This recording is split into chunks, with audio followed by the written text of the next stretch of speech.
अस्सलाम वालेकुम मौजूद ख़वातीन व हज़रात, मैं हूं अली मुमताज़ और आप देख रहे हैं मेरा ऑफिशियल यूट्यूब चैनल। आज के वीडियो लॉग में मैं आपको बताने जा रहा हूं कि हल्का NA 75 में हुआ क्या। बाई इलेक्शन में कल वोटिंग हुई। वोटिंग के बाद सबको रिज़ल्ट का इंतज़ार था। रिज़ल्ट आना शुरू हुए। कभी पता चलता था कि PTI लीड कर रही है, कभी पता चलता था कि PMLN लीड कर रही है, लेकिन आखिर में अब मौजूदा सूरत हाल ये है कि इलेक्शन कमीशन की तरफ से ऑफिशियल अनाउंसमेंट के कौन जीता कौन हारा ये रोक ली गई है। और रोकने की वजह यह है कि PMLN की तरफ से एतराज़ उठाया गया है कि जी धांधली हुई है, और इसलिए कह रही है PMLN की धांधली हुई है कि 20 पोलिंग स्टेशंस का रिजल्ट सुबह 6 बजे मिला है और जो वहाँ के प्रिजाइडिंग ऑफिसर्स थे उनसे रात भर राबिता करने की कोशिश की जाती रही, लेकिन उनका मोबाइल फ़ोन ही बंद मिल रहा था। अब मैं आपको बताऊंगा कि असल वजह क्या थी और हुआ क्या है। उस तरफ जाने से पहले मैं ये भी बता दूं कि कल जो दिन भर हमने सुना कि जी फायरिंग हुई और लोग बग़ैर नंबर के बाइक पे गुजर रहे थे, हाथ में उनका जदीद असलहा था, तो इसमें तो ना PTI का कसूर है ना PMLN का कसूर है। इसमें कसूर तो सीधा सीधा पुलिस का कसूर है कि पुलिस को चाहिए था कि अपना किरदार अदा करे और वहाँ पर सुन ना बैठे रहें, बल्कि मेक श्योर करें कि law and order situation control में रहे और कहीं पर कोई इस तरह का नाखुशगवार वाक़या ना हो। पुलिस ने अपना तमाशा बना लिया। कल हमने देखा कि PMLN के वर्कर्स जो हैं वो पुलिस का घेराव करके खड़े रहे और पुलिस पर भी इल्ज़ामात लगा रहे हैं, आपने ये कर दिया वो कर दिया, उनको मलाइन कर रहे हैं। पुलिस जो है वो चूँकि ऑन ड्यूटी एंड यूनिफॉर्म है तो वो बड़े हिसाब किताब से जवाब दे रहे थे, रिस्पॉन्ड कर रहे थे, लेकिन उन पर इल्ज़ामात लगाए जा रहे थे और PMLN ने पूरा दिन कल यही शोर मचाया। जिन दो लोगों की कल डेथ हुई है, कत्ल हुआ है, इन दो लोगों का ताल्लुक PMLN से नहीं है। PMLN ने कल टेलीविजन चैनल्स पर आकर ये कहा कि जी हमारे वर्कर को कत्ल कर दिया, हमारे वर्कर को कत्ल कर दिया। जब उनसे पूछा गया कि अपने वर्कर का नाम बताएं तो उनके पास नाम था ही नहीं, उनको पता ही नहीं था। वो वर्कर, जिन दो लोगों में से एक बंदा जो था वो उसका ताल्लुक पाकिस्तान तहरीक इंसाफ से था, PTI का वर्कर था, और दूसरा रागीर था। और कत्ल करने वाला कौन? PMLN के वर्कर। और असला पहले लेकर कौन आए? PMLN के वर्कर। और असला जब PMLN के वर्कर लेके आए तो फिर PTI वाले भी असला लेके निकले, और PMLN के वर्कर लेकर शायद असला इसलिए आए क्योंकि पहले जब यहाँ पे मरीम नवाज साहिबा गई थी तो उन्होंने जब ये कहा कि ये जंग है तो सबको उन्होंने इश्तियाल दिलाया, और वो इश्तियाल दिलाने के नतीजे में मामला जो है वो कंट्रोल से बाहर हो गया। अब बात करते हैं जी, ये जो 20 प्रिजाइडिंग ऑफिसर्स गायब हुए और उनका मोबाइल फ़ोन भी नहीं मिल रहा था, ये चक्कर क्या है? प्रिजाइडिंग ऑफिसर्स का कहना है जी हमारे मोबाइल फ़ोन्स बंद थे क्योंकि बैटरीज नहीं थी और अनजान इलाका था उनके लिए, और ये देहाती इलाका था जहाँ के ये 20 पोलिंग स्टेशंस थे।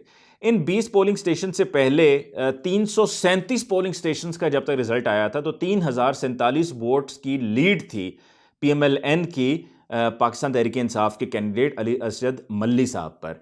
फिर जो 3 मजीद थे 337 से 340 तक, उनका रिजल्ट रोका गया था क्योंकि वो सही से क्लियर समझ में नहीं आ रहा था। ये कहा गया RO की तरफ से कि जी जब वहाँ के प्रिजाइडिंग ऑफिसर्स से राबिता होगा या जब वो यहाँ पहुँचेंगे तो उनसे हम पूछ लेंगे कि ये रिज़ल्ट क्या है। जो 340 से 360 का मामला है, जहाँ पर ये कहते हैं शाहिद खान अब्बासी साहब के जी सिविलियन कपड़ों में लोग आए और हमने देखा अपनी आंखों से, या हमारे वर्कर्स ने अपनी आंखों से देखा कि सिविलियन कपड़ों में लोग आए जिन्होंने कहा कि जी ये ज़मीनी मखलूक नहीं थी। उनका इशारा जिस तरफ था वो सब हम समझते हैं, उनकी तरफ से इल्ज़ाम लगाया गया और उनको वो ले गए, फिर उसके बाद रिजल्ट को तब्दील कर दिया गया। फॉग की वजह जो बताई जा रही है प्रिजाइडिंग ऑफिसर्स की तरफ से, इसमें कोई दूसरी राय नहीं है कि बहुत फॉग थी। इतनी फॉग थी कि देहाती इलाकों में तो वैसे ज़रा फॉग ज़्यादा हो जाती है, शहरी इलाकों में फॉग थी, मेन GT रोड पे फॉग थी। मैं वहाँ पर कल गया हुआ था PP51 में, रात को मैंने वापस आने की कोशिश की लेकिन मैं रात को वापस नहीं आ सका क्योंकि फॉग ही बहुत ज़्यादा थी और इंतहाई डेंजरस था गाड़ी ड्राइव करना। और मुझे तो खैर रास्ते का भी पता था, लेकिन फिर भी मैंने कहा कि इस पर रिस्क और चांस नहीं लिया जा सकता। हद निगाह बहुत कम थी, और देहाती इलाकों में जहाँ पर वैसे फॉग ज़्यादा बढ़ जाती है तो वहाँ से इन प्रिजाइडिंग ऑफिसर्स ने, जिसमें ख़वातीन भी शामिल हैं, वो कैसे पहुँचते। तो ये कहना कि जी फॉग की वजह से ताख़ीर हुई, ये बिल्कुल सही बात है, ये सच है, इसमें कोई झूठ नहीं है। तो ये बात तो तस्लीम करनी होगी। और फ़ोन भी जो बंद हुए ये भी हो सकता है क्योंकि गांव देहात के ये पोलिंग स्टेशन थे, वहाँ पर ये पोलिंग का अमला मौजूद था, और वहाँ पर अगर पूरा दिन आपको फ़ोन चार्ज नहीं आप कर सके या बिजली ना हो, 100 किस्म के मसले मसाइल होते हैं क्योंकि आपका अपना इलाका तो है नहीं, तो उसमें ये बात मानने वाली है कि फ़ोन भी बंद हो गए। पाकिस्तान मुस्लिम लीग नवाज़ का ये कहना है कि जी ये धांधली, एक दफ़ा फिर इलेक्शन चुराया गया है, और चूँकि इल्ज़ामात इतने ज़्यादा हैं तो फिर इलेक्शन कमीशन की तरफ से एलामिया भी आ गया, और इलेक्शन कमीशन ने बताया कि जी हमने IG पुलिस से, IG पंजाब से रब्ता किया कि जी आप बंदे तलाश करके दें किधर हैं, तो कुछ नहीं हुआ। फिर चीफ सेक्रेटरी से रब्ता रात 3 बजे तक रहा, फिर उसके बाद वो भी उनसे भी रब्ता दोबारा मज़ीद नहीं हो सका। कमिश्नर गुजरांवाला की उन्होंने बात की तो उन्होंने कहा जी उन्होंने भी कुछ नहीं किया। कमिश्नर गुजरांवाला के बारे में तो खैर वैसे मुझे भी कुछ मालूमात हैं कि वो मॉरली करप्ट आदमी हैं और पता नहीं पाकिस्तान तहरीक इंसाफ ने उनको वहाँ पर क्यों लगाया हुआ है। लेकिन जो समझने वाली बात है वो ये है कि अली असजद मली साहब अगर 7,827 वोट्स की लीड से फाते करार पाते हैं हल्का NA 75 से, क्योंकि लीड उनकी 7,827 है। पहले वो पीछे थे 3,047 वोट से, फिर ये 20 पोलिंग स्टेशन का रिजल्ट आया तो 7,827 वोटों की उनकी लीड हो गई। अगर वो जीत भी जाते हैं तो पाकिस्तान तहरीक इंसाफ के लिए ये घबराने की घड़ी है। और घबराने की घड़ी इसलिए है जनाब कि PTI हुकूमत में है और हुकूमती जमात को वोट वैसे ही ज़्यादा पड़ता है, और इसलिए वोट पड़ता है कि वोटर ये सोचता है कि अगर हम इनको वोट देंगे, ये मुंतखब होंगे, तो हमारे हल्के के जो काम काज हैं, जो फंसे हुए हैं, वो सारे हो जाएंगे, उनमें कोई रुकावट जो है वो नहीं रहेगी।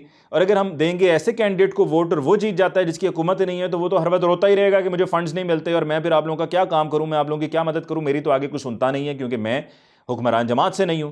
तो इसलिए PTI को 2018 के मुकाबले में इस हल्के से जब 2018 में वोट पड़े थे उससे ज़्यादा वोट पड़े हैं, और अगर वो जीत भी जाते हैं, कामयाब भी हो जाते हैं, तो घबराने की घड़ी यह है कि तमाम तर आपके लगाए हुए इल्ज़ामात जो आप PMLN पे सुबह दोपहर शाम डॉक्टर की 3 वक्त की दवा की तरह लगाते रहते हैं, रात को भी सोते हुए यही जो है वो आप सबक पढ़ते रहते हैं कि जी चोर हैं, लुटेरे हैं, करप्ट हैं, मुल्क को लूट खाया इन्होंने। तो इस सब के बावजूद PMLN को फिर भी वोट इतना पड़ा है, ये आपके लिए घबराने की वजह है।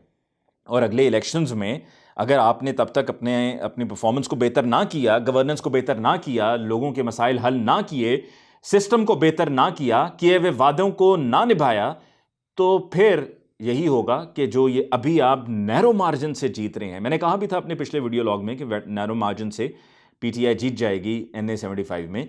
तो ये जो नैरो मार्जिन है ना, ये नैरो मार्जिन नहीं होगा, ये फिर मार्जिन बहुत ज़्यादा बढ़ जाएगा और दूसरी तरफ से लीड होगी, यानी कि PMLN लीड करेगी और PMLN का कैंडिडेट जीत जाएगा। और इस हल्के से पाकिस्तान तहरीक इंसाफ की कामयाबी का सेहरा, जैसा कि मैंने पहले भी कहा था कि उस्मान डार और उमर डार को है, उसके अलावा जो दीगर पाकिस्तान तहरीक इंसाफ के वर्कर्स हैं, बहुत उन्होंने मेहनत की है, आउट ऑफ द वे जाके उन्होंने मेहनत की, एफर्ट की है, जिसके नतीजे में PTI को ये विनिंग पोजीशन में लेकर आए हैं। और अब आगे जाकर रिजल्ट का बस अब इंतज़ार है। लेकिन मैंने आपको ग्राउंड रियलिटी बता दी कि फॉग की रियलिटी क्या थी, फ़ोन का बंद होना जो है वो रियलिटी क्या थी। और एक और बात यहाँ पर मैं कह दूँ जाते जाते, वो बात यह है कि अगर PTI ने धांधली ही करनी होती तो फिर सिर्फ NA 75 में अपने कैंडिडेट को क्यों जितवाते?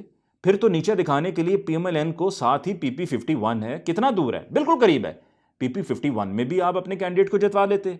तो PP 51 में अपने कैंडिडेट को नहीं PTI ने जितवाया और यहां पर जितवाने के लिए बैठ गई। अगर PMLN ये कहती है जी वो सेनेट के इलेक्शंस और ये वो, तो क्या सेनेट के इलेक्शंस में आपको प्रोविंशियल असेंबली की सीट पे अपना बंदा MP नहीं चाहिए होगा? अपना बंदा चाहिए होगा, तो वो आपको कौमी असेंबली में भी चाहिए, सूबाई असेंबली में भी चाहिए, दोनों जगहों पे लाइकवाइज इंपॉर्टेंट है। तो अगर PTI ने धांधली की होती तो फिर अपना कैंडिडेट सिर्फ यहां से डिस्का से ना जिताते, वजीराबाद से भी जितवा देते। तो ये है जी मेरी राय इस हल्के के रिजल्ट को लेके। मुझे अली मुमताज़ को आज के वीडियो लॉग से दीजिए इजाज़त, इंशाल्लाह फिर हाजिर होंगे। अल्लाह के मान।